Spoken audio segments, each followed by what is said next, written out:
Hello everyone, welcome back to another video. My name is Emil Devora and welcome to AppDev Does Tech. Before we start, Merry Christmas to you all. I hope you guys are enjoying Christmas with your friends and family. For today's video, it is going to be a special one. We are going to be surprising my cousin with his first gaming PC. He enjoys playing Minecraft and Overwatch, and this is the perfect gift for him. Before we start, here is a time lapse of me building the PC. And then right after, I'll show you guys his reaction. Don't forget to show some love, subscribe to the channel, and like the video. Thank you guys so much for tuning in. I hope you guys enjoy.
Yeah, just open it. Just open for...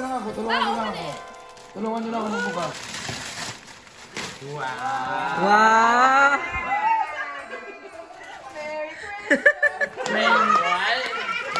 What is going on? Wow! What is that? Ano yan? That's yours. Is it actually? Yeah, it's a prank. It's a prank! It's a prank. It's a prank! Wow. Ayaw yata. I'm speechless. Wow! Speech, speech. Oh, speech. Thank you. Oh, Yay! yay! Thank you, Daddy. Oh, ayun. Yeah, I will. Oh, sino gumawa? No, that's not a problem. Spend time for that though. Thank you. O subukan na. Oh, subukan na! Subukan